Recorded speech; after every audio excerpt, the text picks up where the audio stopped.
모든 생명체들이 가장 필요로 하는 것이 있습니다.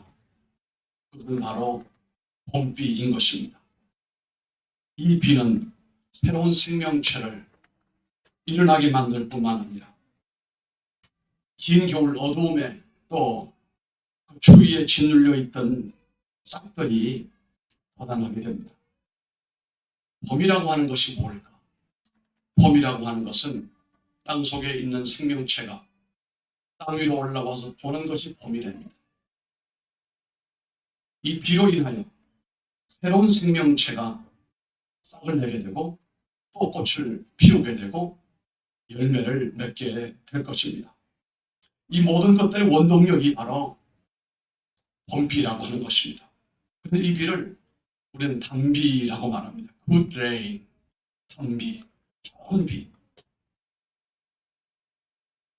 그래서 하나님께서는 이 봄비를 통하여 모든 자연계에 엄청난 변화가 일어나게 만들고 싹을 내게 만들고 이제 하루하루 세상이 푸르게 발전되게 되고 꽃피고 화려한 세상으로 바뀌어지게 되고 열매로 또한 이어지게 될 줄로 믿습니다.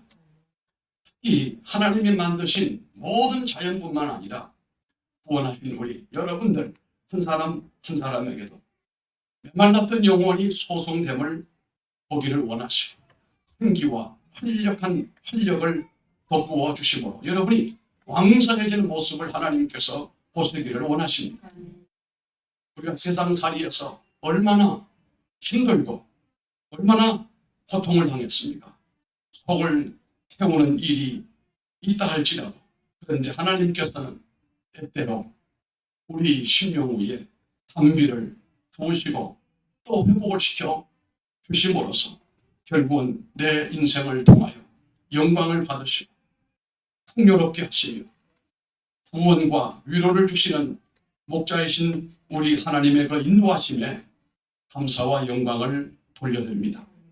우리는 자신들의 인생길을 계속 진행하는 한 하나님께 은혜의 단비가 꼭 필요로 합니다.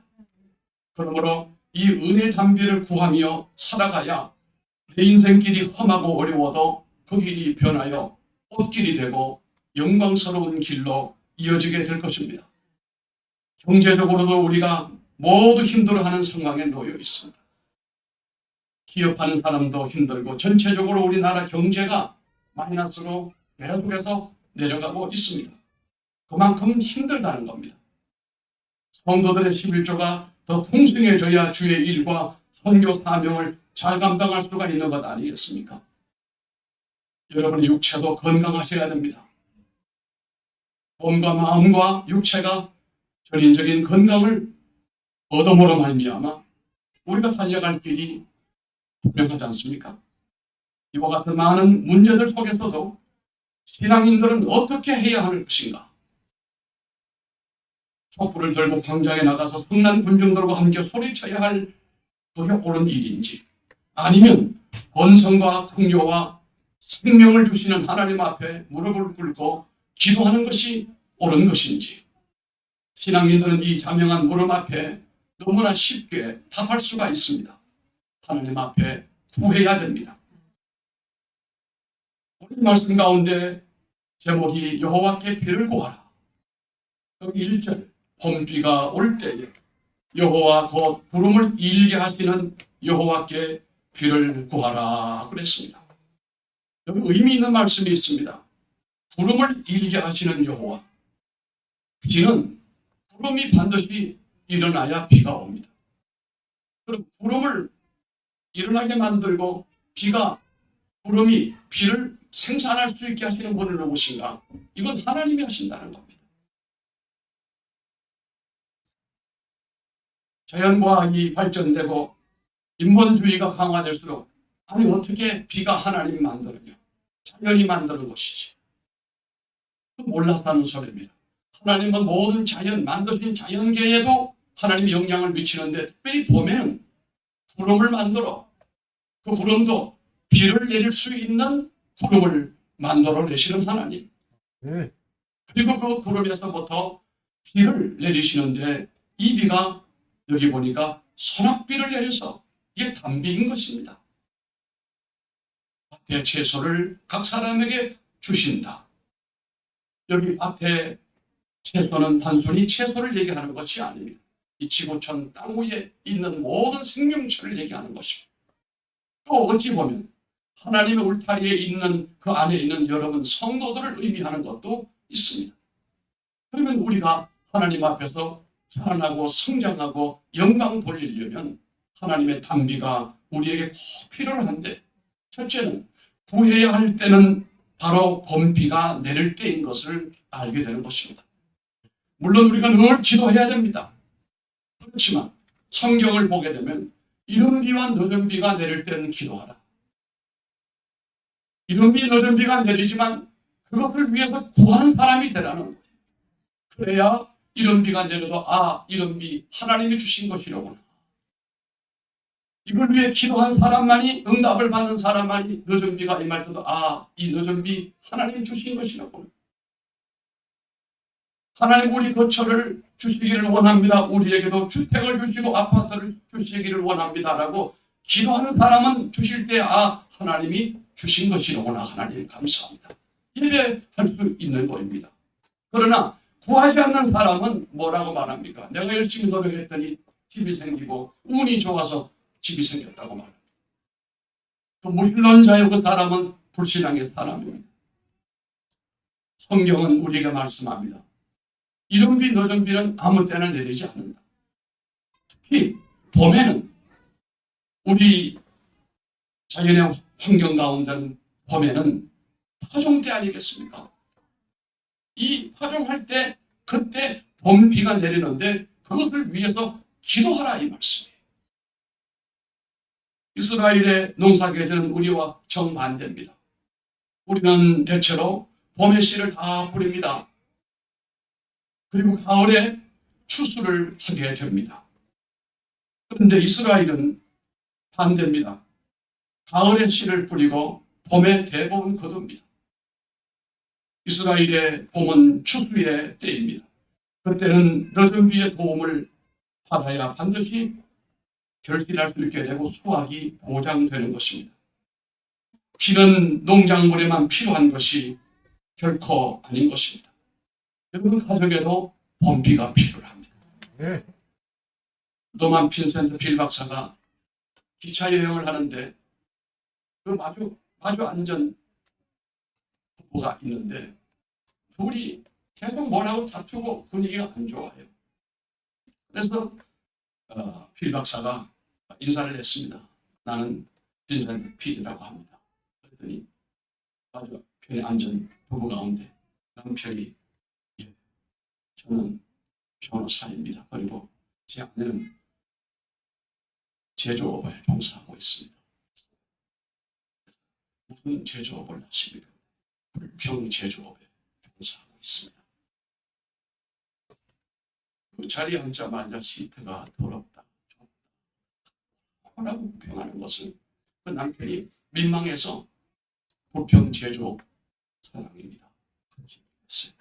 한참 가다가 빌 박사가 뭐라고 하냐면 마지막에 하는 말이 감사 제조업에 종사하시면 참 좋겠습니다. 그리고 헤어졌다는 말이 있습니다.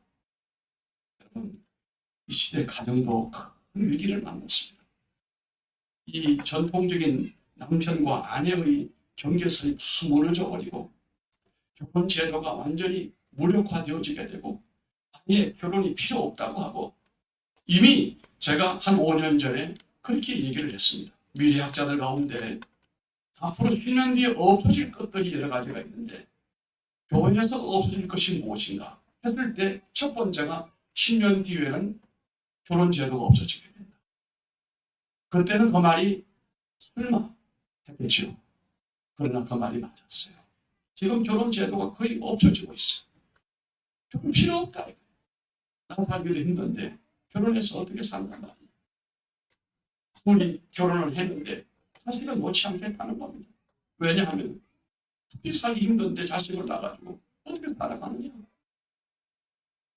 어떻게 우리 교회가 오랫동안 선교 후원을 했던 태국의 정석천 선교사님 아들이 결혼을 3.1교회에서 송태건 목사가 주례해서 참석을 했습니다. 그런데 송 목사님이 둘 세워놓고 난 다음에 뭐라고 했느냐. 창세기 1장에 나오는 생육하고 번성하고 땅에 충만하라 이 본문을 가지고 두 사람은 반드시 지금 선교사이지만 자신은 많이 나야 된다. 몇명 나야 되느냐. 신랑 5명 그랬더니 뭐뭐 그랬어요. 5명. 예, 5명. 그러면 자기 신부를 쳐다봐요. 송 목사님이 신부도 대답했어요. 5명은 예민한 소리로 5명. 하객들이 박수를 쳐줬어요. 나도 저 뒷감당을 어떻게 하려나. 아니, 만나게 하는 세상에 하나도 아니고 둘도 아니고 셋도 아니고 저는 늘 얘기를 셋 놔야 된다고 얘기하는 사람이에요. 나도 본을 보였지만 그게 하나님의 나라. 두 부부가 만났으면 셋은 나야 번성할 거 아니겠습니까? 끝나고 난 다음에 내가 태원군 오늘 교회 목사님 하신 말씀도 할 거죠. 해야죠. 그 신부한테 물어봤더니 하나님이 주시면 해야죠. 또 하나님 주시면 하겠다. 우리 시대는 가정제도가 가정의 모든 전통이 다 허물어졌어요. 더 허물어지게 될 거예요. 나이 많아지는 남자들 주의해야 됩니다. 뭔 소리인지 아시죠? 네, 더 이상 얘기를 하지 않겠습니다. 나이 든 남자들 정말 앞으로 힘들어져요. 슬퍼해지게 된다는 거예요. 여러분 가정의 단비가 내리면 그런 문제가 해결됩니다. 얼마나 아름다워요. 가정이 와해가지고 무너지는 것은 결혼 제도가 무너지면서부터 오는 문제예요. 각가지 문제들이 가정이 정상적일 경우에는 그 속에서 다 녹아나는 겁니다. 심지어 정신적인 병, 질병까지도 그 속에서 녹아나게 되고 삶의 인생의 모든 문제들이 그 속에서 다 녹아나게 되는 건데 그 기능을 못하게 되면 어디 가서 위로받을 때가 있으며 해결받을 곳이 어디 있느냐 이거예요. 여러분 직장이나 기업에도 하나님의 본비가 필요로 합니다.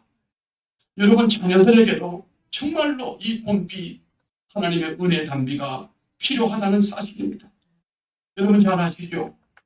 네로 황제 있을 때 그의 어머니는 바로 아그리피나였는데 그 아그리피나는 남편을 살해하고 자기 아들을 독재자로 만들어서 그렇게 교회를 핍박하는 마귀의 괴수가 되었습니다. 그런가 하면 그 당시에 동시에 인물 가운데 모니카라고 하는 여인은 아들 어거스틴이 완전히 통자가 됐을 때 기도로 그 아들을 성자로 만들었던 장본인이 바로 모니카 여인의 기도였습니다. 여러분 자녀들에게 하나님의 본비가 임해야 된다는 사실입니다. 아이들이 자라는 것을 보면 저기 앞으로 어떻게 될 것인지 상상을 가늠할 수가 없어요.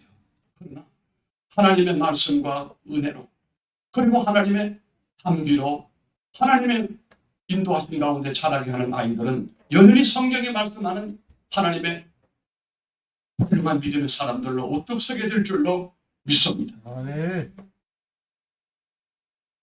우리의 영혼에도 단비가 필요합니다. 아멘. 내 영혼에도 단비가 필요해요.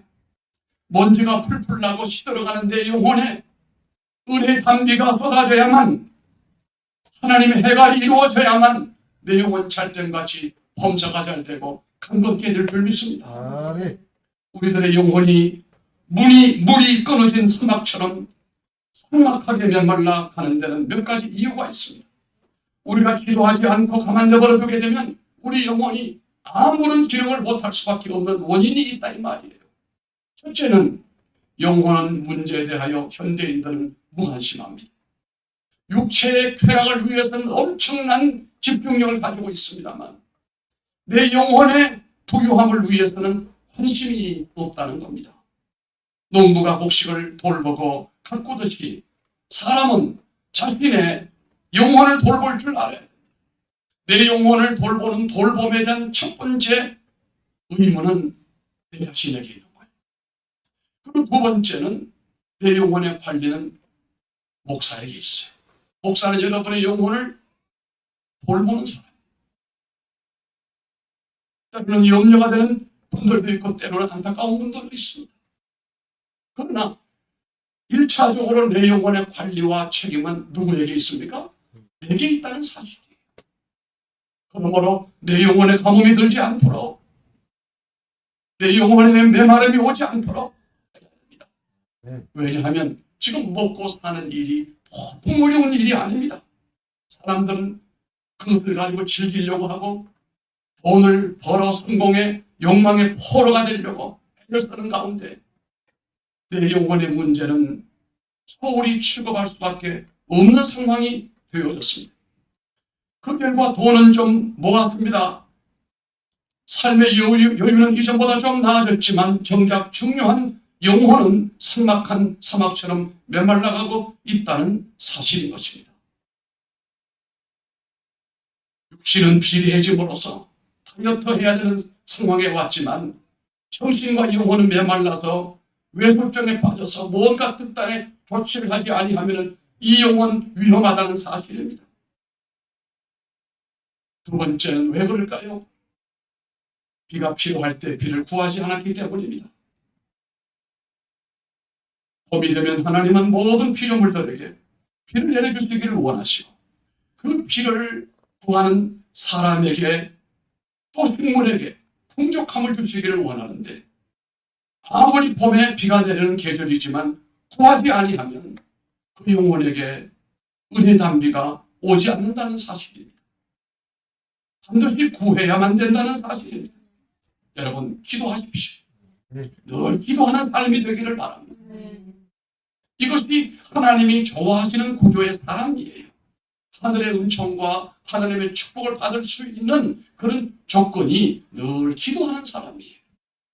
하나님, 나는 목마른 사슴과 같습니다. 나는 하나님 없이는 이 세상에서 살 수가 없습니다. 목이 말라요, 하나님. 내 영혼이 가해요. 오늘 이 주일날도 주일날에 내 영혼을 해가시켜주세요. 풍족하게 해주세요. 인생을 그렇게 살아가는 사람을 예수님은 뭐라고 말씀했습니까? 따라합시다. 심령이 가난한 자. 그들에게 주의 손길이 가게 되고 그들에게 은혜가 임하게 되고 그들에게 복이 임하는 거예요. 아멘.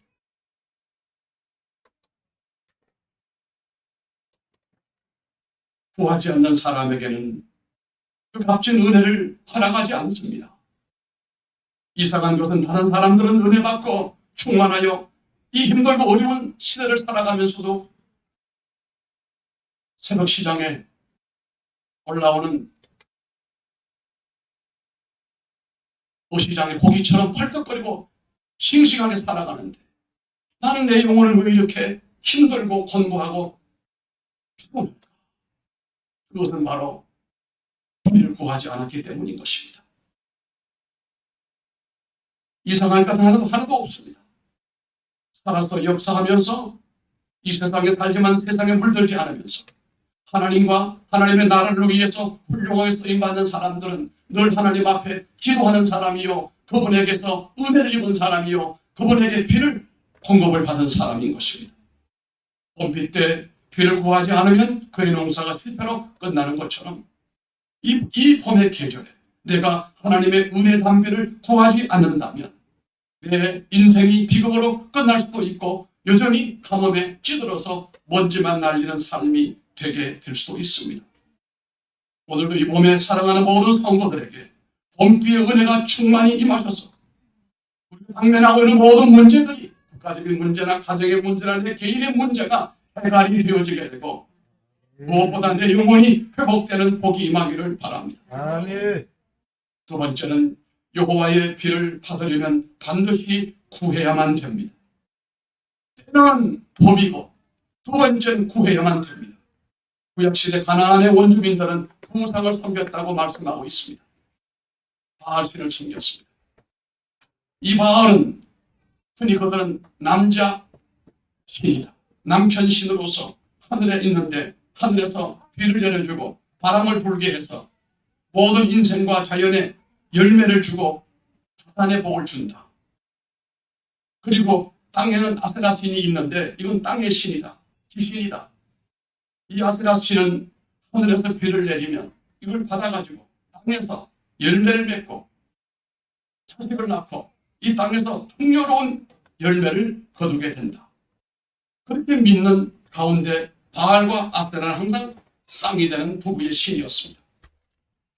결국은 모든 자연과 자신들에게 풍요와 물질을 준다고 믿었는데, 그러나 하나님은 이스라엘에게 뭐라고 말씀했습니까? 하늘의 아름다운 것, 땅에 기름진 것들을 하나님께서 내려주신다. 하나님은 그래서 그들에게 젖과 꿀이 흐르는 땅이다 라고 말씀합니다. 그럼에도 그 믿음을 저버리고 이방인들 섬기는 우상을 섬기며 복을 받으려고 한다면 잘못된 것이요 넌센스다. 오늘 스가랴 선지자는 이것을 통렬히 그들에게 외치고 있습니다. 인간 생존에 필요한 음식물을 얻기 위해서는 비가 절대적으로 필요합니다. 비는 자연적 현상일 뿐만 아니라 세상은 자연을 만드신 하나님께로부터 오는 것인데요. 자연을 다스리신 하나님은 비를 오게도 하시고 멈추게도 하시는데, 따라서 인간의 손으로 만든 우상에게 비를 구하는 것은 대단히 어리석은 일이요 멸망을 자초하는 일이 된다는 겁니다. 비는 하나님의 은혜와 축복인 것입니다. 그렇다면 하나님께 은혜를 구하고 하나님께 복을 구해야만 된다는 사실인 것입니다. 그것도 그냥 구하는 것이 아닙니다.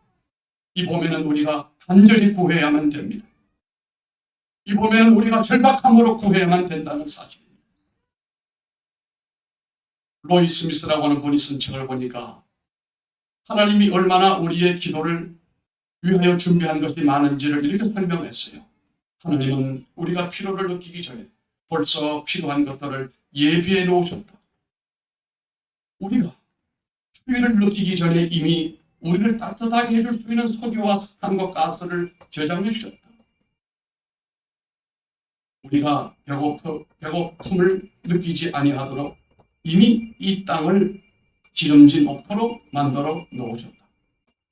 생명 있는 씨앗을 준비해 놓고 계신다.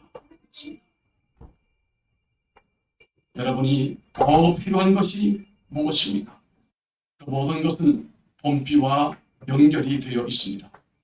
이 봄에 꼭 필요한 은혜를 위해서 여러분 기도하는 개인과 가정과 교회가 되시기를 바랍니다.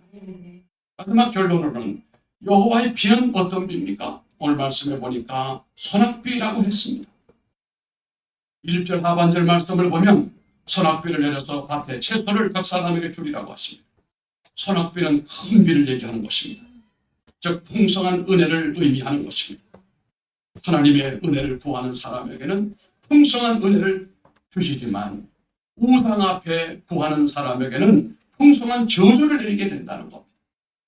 2절에 보면 하나님의 은혜를 구하지 않고 우상을 섬기는 사람이 받을 저주의 내용이 열거되어 있습니다. 세 가지였습니다. 첫째는 2절 하반절에 보면 우상을 섬기는 백성들은 양같이 유리하게 된다고 했습니다. 양떼가 유리하는 것은 목자의 인도가 없기 때문입니다. 하나님의 인도가 없다는 것입니다.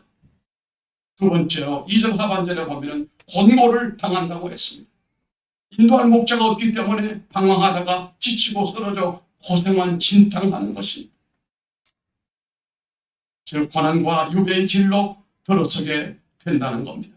세 번째는 5절 하반절에 보니까 수치를 당하게 된다고 했습니다. 이만저만 그 수치가 아닙니다. 패배자가 되어서 진흙 중에 짓밟히는 수모를 겪게 된다고 했습니다. 그러나 하나님을 섬기는 사람에게는, 하나님 앞에 기도하는 사람에게는, 하나님을 신뢰하고 본비를 구하는 사람에게는 정반대의 축복이 준비되어 있음을 보게 됩니다. 첫째는 견고하게 하여 주신다고 6절 말씀했습니다. 견고하게, 흔들림 없이, 요동하지 아니하고 하나님께서 그 축복의 구조를 견고하게 만들어 주신다.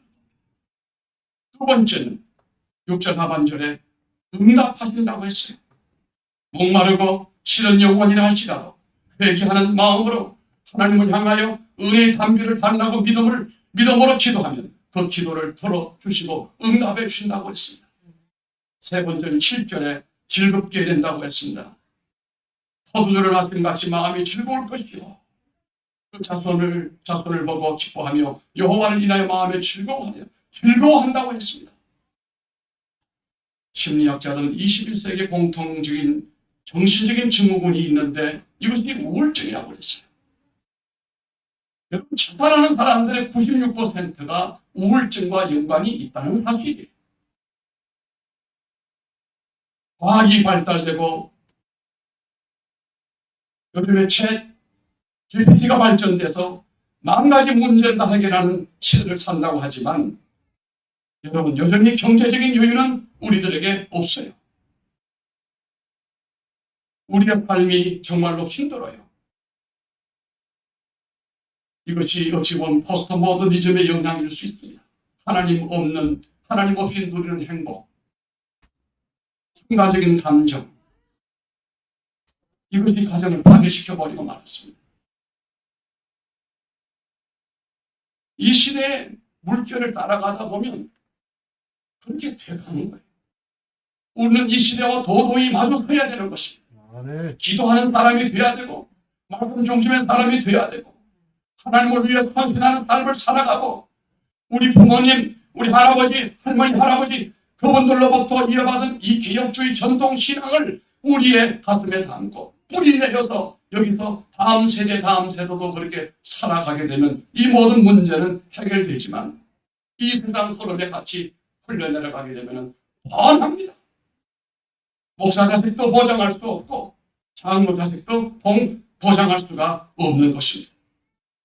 가정생활이 헷갈려가 되고 결혼 제도가 사라지게 되고 자식이 없어지게 되고 어떤 지방 군에는 올 한 해 한 아이도 태어나지 않았다.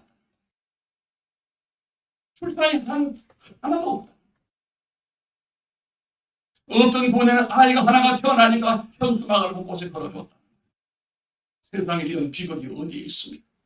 그런가 하면 도시 중심으로 사람들이 모여서 아무리 집을 지어도 집은 모자라요.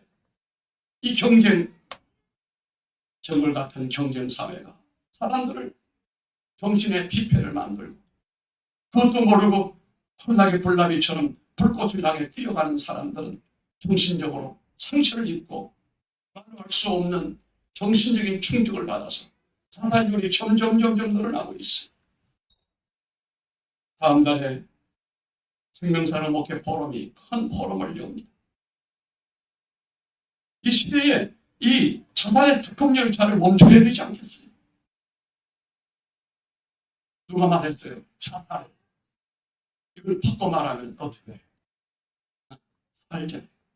그럼 살아봐야 되지 않겠느냐? 그런데 그 용기는 누가 주느냐? 이 엄청난 장애물 앞에 살아가야 할 용기를 내지를 못하고 도전하지 못하는 사람들이, 특히 젊은이들이 엄청나게 많다는 거예요. 몇 사람을 제외한 대부분의 청년들은 실망하고 낙담에 빠져 있는 거예요. 그러나 오늘 우리가 본비를 구하여 그 담비를 공급을 받고 하나님의 은혜를 입고 능력을 받으면 할 수 있거든요. 무슨 말이냐? 믿는 자에게 능치 못함이 없느니라. 주변에서 아무리 아우성을 쳐도 나는 믿음으로 살아가. 나는 내 하나님을 의지하며 주 예수 그리스도의 영광을 위하여 나는 오늘도 살아가리라. 이런 열린 마음으로 도전하는 삶이 이루어지게 될 줄로 믿습니다. 그러나 하나님의 은혜의 비가 부족하면, 에너지가 없으면 그렇게 살아가기가 불가능합니다. 그러므로 교회 안에는 생명력이 넘치는 찬송과 예배와 친교가 있으며 하나님의 은혜가 흘러 넘쳐서 그 은혜의 담비가 우리의 심령 속으로, 우리의 가정 속으로 스며들어가고 우리 사회에 넘쳐나는 역사가 일어나기를 바랍니다. 아멘. 은혜의 담비가 내리는 곳이기 때문에 거기에 우울함이 존재하지 않아요. 아무리 힘들고 어려워도 한번 살아보자, 한번 해보자, 전도하자, 부흥의 주역이 되리라, 하나님의 역사의 일꾼 되리라. 아멘이 이렇게. 아멘. 아멘에서 끝나죠. 이런 도전이 일어나요. 생명이 메마른 사람, 영혼의 땅이 거북 덩어리처럼 갈라지고 먼지가 풀풀 날리는 사람, 영혼의 갈증으로 헐떡이는 사람, 위기와 위협 속에 숨이 막히는 사람, 기업이 약해서 일어나지 못하고 비틀거리고 있는 사람, 근본적으로 본비를 구해야 됩니다. 그리하면 은혜의 선악비가 쏟아지게 될 줄로 믿습니다. 이번 주부터 진행되는 보름 동안에 이 특별한 기도는 여러분들을 이런 고통에서부터 건져내어 하나님의 영광 가운데 우뚝 서게 하는 주인공으로 삼게 하실 줄 믿습니다. 존귀하신